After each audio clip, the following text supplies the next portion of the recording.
mismo sa studio. Diyon yung mga staff ng mall na nanonood ngayon sa mga kanya-kanyang trabaho, pati na rin yung mga riders na nakatutok ngayon na tumigil talaga ang Pilipinas sa ngayon. Isipin mo yun, no? Kailangan na talaga nating ibigay ang lahat para sa Fanaticonic Philippines. Gayon din naman sa Team Liquid Indonesia doon sa kanilang rehiyon na medyo medyo baluktot na. Baluktot na ang mukha. Kaya kailangan, syempre, ngiti ka muna, no? Ngiti Smile muna lang ng konti. Dahil maganda naman dito yung pick ko, no? Real analysis medyo maganda para ang draft dito ng Team Liquid ID dahil ito yung winning draft nila kanina, no? Weedy playing this Carmilla, pati na rin yung favorite Hilda pick dito ni Aran. And of course, yung Aaron Jiggy special na Granger. Nandyan lahat ng mga winning elements ng Team Liquid ID kanina. So this is also their best chance na pahabain yung seryeng ito. Alam mo, may mga nakikita rin ako dito. May gustong patunayan itong si Super Friends at ang Fanaticonic Philippines na hindi totoo ang EVE last game curse para sa kanilang upunan. And kung titignan mo, sobrang ganda kasi ng EVE dito. No? Bukod dun sa poke na meron siya, yung river manipulation din no, na pwede niyang ipanglaban dito sa medyo front to back na lineup dito ng Team Liquid. Saktong-sakto din, no, na hindi ka rin pwede bigla-biglang damputin ni Ezekiel. Pero ito si Kirk, ibang usapan to. Ito yung medyo pwedeng-pwede talagang iglo machine lamang ng isang Zushin. Kaya kailangan mag-ingat if you're an Edith. Pero kung may isa mang Edith player sa buong mundo ngayon, na alam yan, si Kirk na yun. O yun nga, parang alam din ni Fabian na kailangan niya umatras sa reset. Ang itatawag dito sa pagong mula sa Fanaticonic Philippines. Pero habang nangyayari pala yun, si Kiko umaagaw na ng resources. Kinakain na yung pagkain dun sa may bandang baba. At gusto, mapapa-flicker dito sa may bandang mid lane pero wala pa rin kills na nangyayari. Si Kirk ang hawak, papa-reset dito. Si Aran naman ang kukuha ng turret. Pre, yung mga explainer natin nagta-turtle dance, anong nangyayari to? Tsaka ako magigets mo, no? Kasi again, ito na yung mga secondary tanks natin. So ibibigay na ata ng Fanaticonic Philippines yung unang pagong ng laban na ito. Pero kasi nakakuha naman na doon sa may banda. Nalinis na nga no? Yung green camps, yung orange buff dito ni King Kong. At alam niya na lamang naman na siya. Dito level 7 na nga siya dito against level 5 ni Fabian. Grabe yung pagnanakaw na ginawa niya. Napakabilis pa naman ng early game clear ng isang alpha. Kung papansinin mo, halos lahat ng mga level 15 record natin ay alpha ang may hawak. At dahil nga yan sa napakabilis na clear speed ng isang alpha, si Aran na ata kanilang uunahin. Pero yata sapat na kanilang damage for now. Kailangan niya mag-back pero kumakapit muna sa grass para sa lakas. Yun nga, no? Kalahati na rin yung energy shield doon. Habang Ezekiel nagamit yung Crimson Beacon, bibigyan din si King Kong. Dadalhin din sa may gilid. Pero dito naman, si Kirk to the rescue din with that damba. Ngayon sa may gitna naman, river manipulation mula kay Super Friends. Atras mo na si Win and Aaron Shiki. At reset ang magiging goal na magkabilang ko. Anong reset? Sabi ni Brusco, wala magre-reset dito. Pina-flicker pa niya. Napakaganda nung trade na yun, men. Dahil yung flicker, napakatagal ng cooldown yan kung ikukumpara mo sa isang Raging Sandstorm, no? Tapos mukhang lalaban agad dito. Brusco, may quicksand pa naman, pero hindi yun sapat dahil First Blood. Mapupunta sa kamay ng Team Liquid ID at makakagante naman dito si Kendra. Yun nga, at saka sa ngayon ay nakita na natin na nakakuha na rin naman ng unang kill dito si Fabian. Well, maganda para sa Team Liquid Indonesia dahil sobrang hirap kapag hindi naka-early ang isang Hayabusa. Ako nag-Hayabusa ako kaya medyo feel ko nararamdaman ko si Fabian. Actually, napapakamot na nga ako dyan. Kanina pag silip niya dun sa babang farm niya, wala na naman siyang naabutan . Kaya nga, alam mo kahit hindi makate yung ulo mo, mapapakamot ka Dapat talaga. sa hindi makate. Pagkabalik mo dun sa sarili mong jungle, wala nang laman. Parang naakyat bahay na dito ni King Kong. Pero si Kirk, flicker palayo. May primal wrath pa naman. Kakasanga ba ng quad shadow?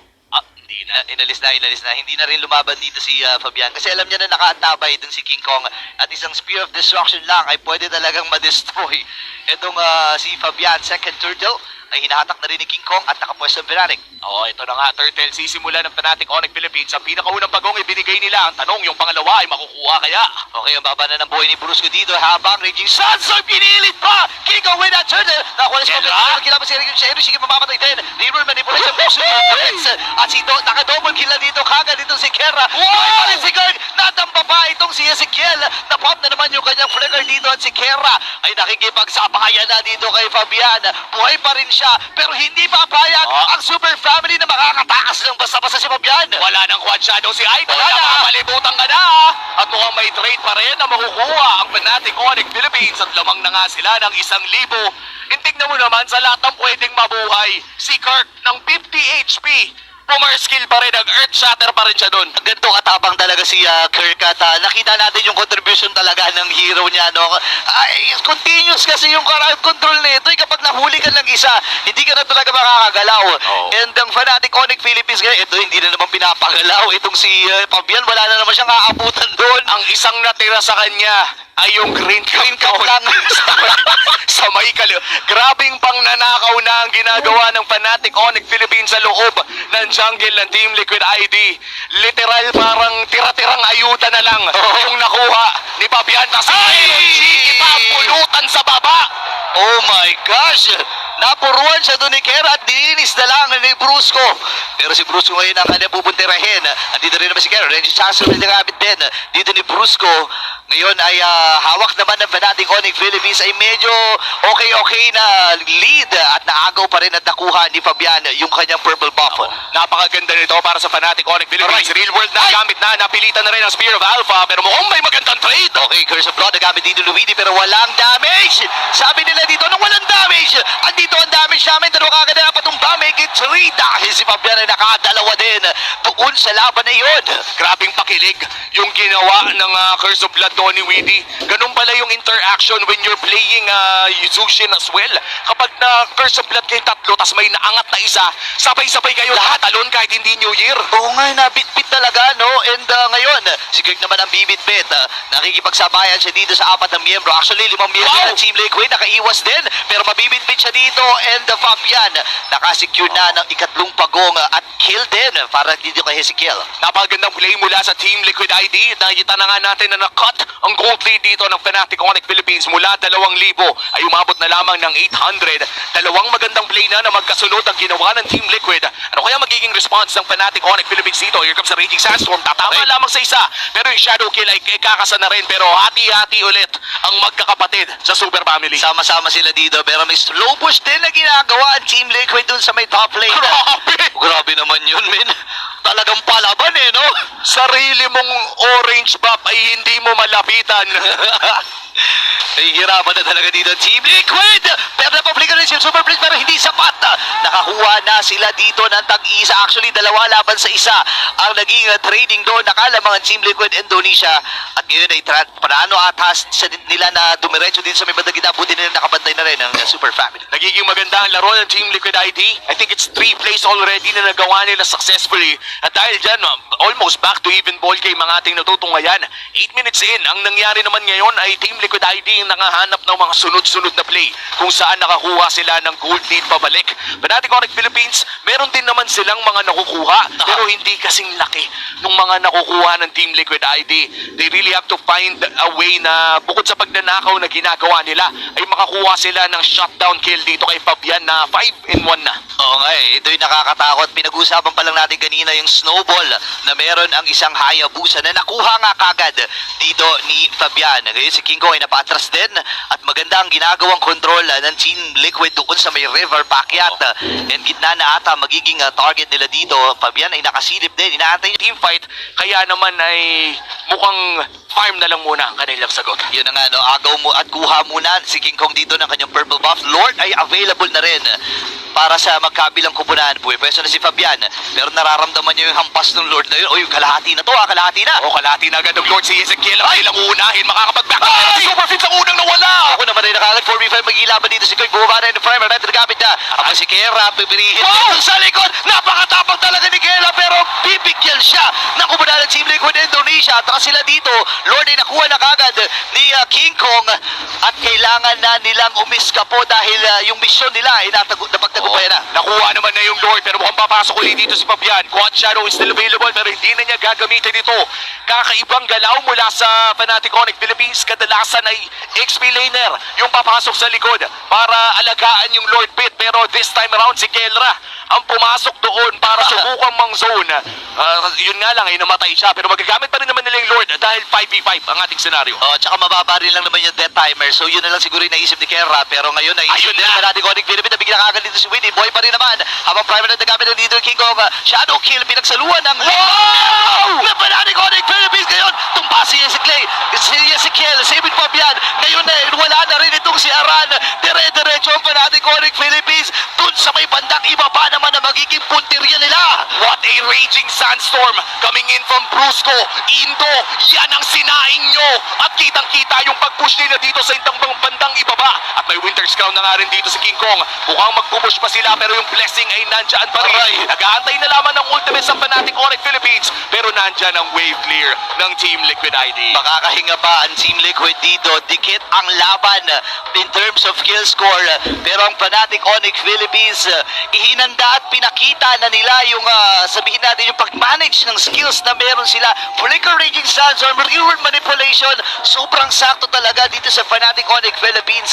And ang Team Liquid, kailangan na nilang piliin yung team fight na ilalaban nila. At kanina parang nakakalamang na nga ulit yung Team Liquid ID pero pinaliktad ito muli ng Fnatic Onyx Philippines with a great Lord play. Naging unfortunate lamang na si Kelra yung kinailangan umarap but nevertheless nakagamit pa rin naman sila ng Lord doon sa may bandang ibaba.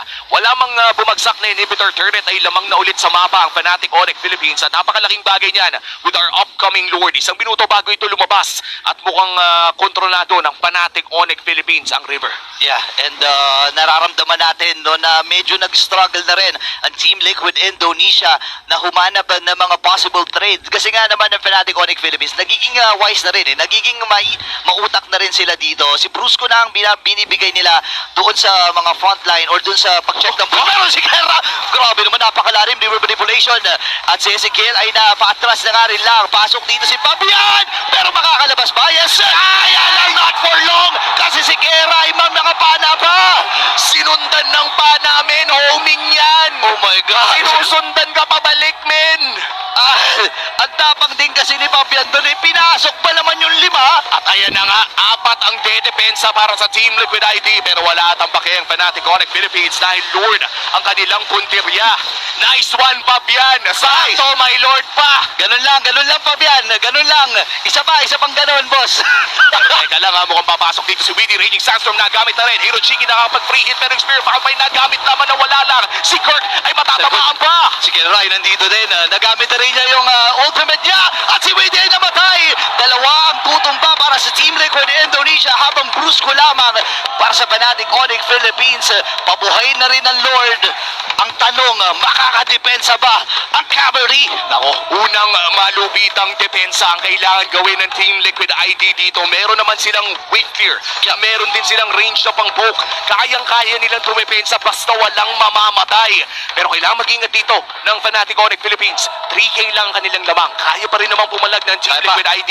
Hindi pwedeng bigla-biglain ang huling posibleng pag-push nila dito. Hindi pa tapos ang laban na ito. Remember, ito ang kampiyon ng MPL Indonesia at marami talagang kupunan. Internationally ang napatumba nila. Kaya ang Fnatic Onyx Philippines medyo nag-iingat din. May pagpasok dun si King Kong. Pero si Brusco ay humaharap na. Ayan na, Lord push sa may bandang ibaba. That's 1 inhibitor turret down.